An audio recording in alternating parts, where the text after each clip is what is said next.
everybody, George from Redox here, coming at you from Health Further 2017 here in Nashville. I'm joined today by Chris Chan, the head innovation Imagineer at Mercer LABS. I want to start with the hard-hitting questions. Chris, what did you think of last week's Game of Thrones episode? You know what? I was actually taking the red eye here to Nashville to get here in time for the eclipse. Okay. So I haven't watched it yet. Don't spoil anything. I haven't seen it. I am caught up except for the last episode. But it's good stuff. They're making tons of progress this season. A little too fast for my own personal liking, but they only have so many episodes left. We're gonna have to sync up after you watch this episode. I want the hot take. Yeah. So first, let's start by telling everyone, what is an innovation Imagineer? So, truthfully, we did take a cue from Disney because they created the Imagineer moniker first. And at Mercer, when they asked me to create business cards, I typed in that title and it got approved. So I just ran with it, and it gets that reaction from most people, which is a smile and a question, like, what's up with that? And the point is, for us, innovation is important, but creativity is really important as well. And healthcare is certainly clinical and technical, and it's a big, messy infrastructure with lots of different stakeholders. But it's emotional as well. And there is room for artistry and creativity and humanity. It's one of my taglines that I repeat a lot is, I'm hopeful that we will inject more humanity into the ecosystem, because that's where you're going to build trust and rapport and relationship and emotionality and actually get people to engage and participate in their care.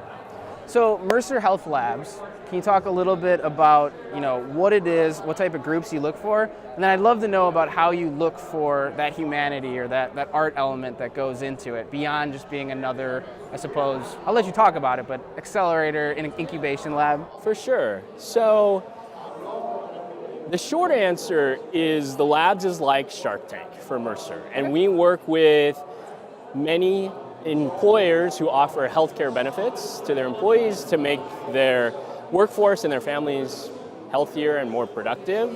And there are all these emerging digital health startups in the market and point solutions. And for our employers who may have challenges in diabetes, heart health, musculoskeletal, pregnancy, cancer, these are all solutions that they're trying to figure out and evaluate the number of startups out there. And so we act as the front line, as that filter. And over the last 2 years, we've evaluated over 400 companies. And so it's a lot of fun, but it's chaotic and sometimes dizzying as we try to make sense of, how does this one company differ from this other one? And what's really the secret sauce? And sometimes it gets to that humanity piece of it. And it feels like, for a lot of these emerging companies, they go to market with a product that's 50 to 75% there. It's further along than MVP, minimum viable product, but it's not a full-blown, complete experience because they're young and they're still trying to figure things out. But unfortunately, a lot of that special sauce, humanity injecting stuff is the last 5 to 10% of an experience. It's often stuff that doesn't have anything to do with the products at all, but it's some hook in the experience where as a patient or as a user, it feels intelligent, it feels personalized. I look forward to the next experience because it made me curious, it gave me surprise, some emotional hook, and that's creating rapport and repeatability and engagement. Fantastic. So if you're one of these groups who is creating a new solution or trying to be an entrepreneur in healthcare, so one, they should keep that in mind when they're the human element and that component. Is there a way that they can engage with you or to reach out to you, or how do you source who you're looking for? Do you kind of, I mean, you know the lay of the land, but is there anything you can tell people who are interested in maybe connecting with Mercer Labs? Yeah, certainly. So We certainly read the blogs and follow the press releases and all of that stuff that's out there. We retain healthy relationships with the VC and investor communities as well. Often, Bay Area love. yeah, well, all over other the VCs. country, absolutely. They use us as a sounding board. We use them as a sounding board just to compare and contrast notes and other players within a specific market. We hear a lot from our client base because we know these young companies are calling on them, and then our clients will turn to us, hey, have you heard of X, Y, and Z company or not? And then we'll set up meetings to evaluate and learn more. And so there's a lot of different avenues to reach out. You can certainly find me on LinkedIn, and I'll respond to messages and we'll set up time. So you're also, so in this same idea, so you're also an artist, aspiring comedian, YouTuber in the future. So theArtofChan, check them out, Facebook, Twitter, around the globe. So the idea is in different industries, we've had this growth of, I think there's like the design fund, and then there was another like, let's invest in groups that bring designers on earlier. Healthcare is known for having terrible design, like a lacking. Do you see, is there anything in the industry that excites you about, is there a change happening? Are there some examples of groups that are doing it right? Do you see that same, actually valuing the design at a founder level now breaking into healthcare so that groups like you are more attracted to companies? Yeah, so there are a few different parts to the question that you asked. There is an innovation framework that another company created. They wrote a book on it, and then we've adapted it into our process. But the key fundamental is looking at the money and the magic. Okay. And so that design element is the magic. And sometimes we see beautiful, shiny products get rolled out. But behind that user experience, there's not a lot of depth. And you may get people to interact and use something, but is the business model built? Is the clinical model built? That's where the money aspect comes into play. Are you getting results? Are you actually improving patient care, not just patient experience? And so we look through both channels. Yes, the magic's important, because if you build an amazing clinical product and no one uses it, then it's a failure. But if you get people to use it and it has no impact on the money side, you're not going to get happy customers, because they're going to look for some return around your product. So that's a basic framework that we use, and we have a bunch of questions to ask from both sides on that. And it's just been such a fun environment to operate in. I'm really excited that you guys factor that in and it's part of it. It's not just the money, because that's hard for digital health companies in the first place, but it's nice that someone's also thinking about the magic. So one area, because you work so closely with employers, one area that I find really interesting is this entrant as the employer actually being the one who's distributing tools and programs to directly impact health in a way that I don't know if it ever was in the past. Right. Can you talk a little bit about the role of the employer to impact health and outcomes? Yeah, certainly.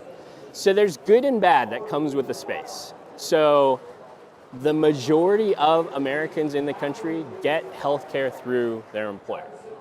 And for many large employers, they're self-insured, meaning they're on the hook for the expense. They pay the actual costs coming through the system. And so having a healthy workforce is important, because that translates to satisfaction, productivity, business performance. You can actually measure stock performance and earnings per share, track along healthiness of companies. And so that's why it's important for employers to be at the table. The other positive is employers are smaller and nimbler and can move faster than a health system or an insurance company. And so you create little test beds for pilots and rollouts. And we see these digital health startups acquire customers one by one at scale and reach a tipping point in the market if they're successful. So those are all the good things that come with the employer side.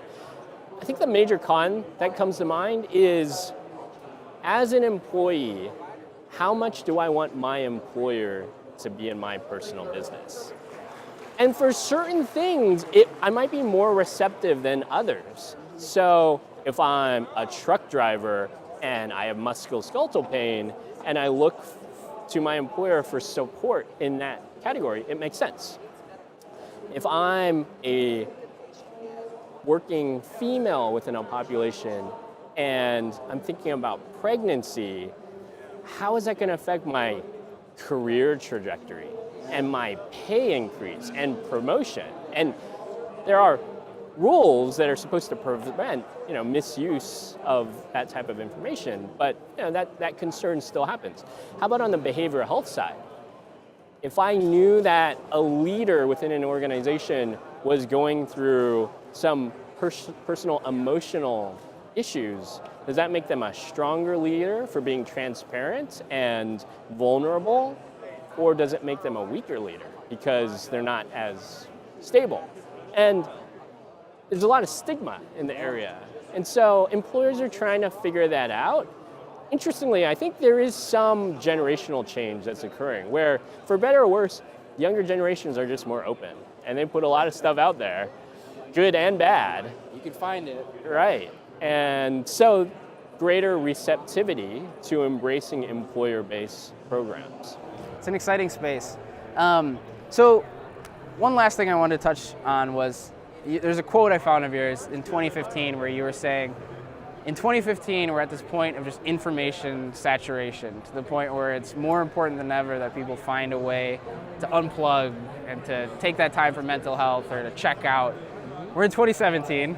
There's only more. Now there's Instagram stories and Snapchat, and you can constantly, is that still, or how have you implemented that, or what is your new take on just that total technical saturation? And from a health standpoint, what do we have to do to not just get sucked into it? It's ironic because for a lot of healthcare, we're throwing more technology at the problem. And we're creating social care networks where your information gets pushed to a provider, a coach, and then they can message back to you. And are we just adding to the problem by doing more and more of that? Especially so as you think about technology blending behind the scenes, like Alexa. You see a lot of people with Echo, and Alexa's always listening for her name in the background, and so it's less intrusive, but more pervasive at the same time. So I do think it is a huge problem. I think internet addiction is a real thing, and we're going to see prevalence of that increase over time, and it leads to not just distraction, but loneliness, because you feel like you want to be somewhere else connected with other people, or you see the awesome stuff that other people are doing, because there's a white picket fence syndrome where you just project the good stuff and none of the bad stuff. So it's having some serious social consequences. And I've known people who disconnect, who just don't participate in the social tech environment. And I don't know if that's feasible, really, within today's world. So you need a healthy balance, maybe tech-free zones where you can disconnect, both in your personal and professional workspaces, where you get out a pencil and a pad of paper and you do things a little bit old-fashioned, and they talk about the power of journaling. And there's a lot of old ideas becoming new again, and not everything has to be tech-enabled to be effective. Well, Chris, this has been fantastic. So you can find Chris at theArtofChan online. Anything else you want to tell the folks where to find you? No, it's a fun, awesome space. There's so much happening.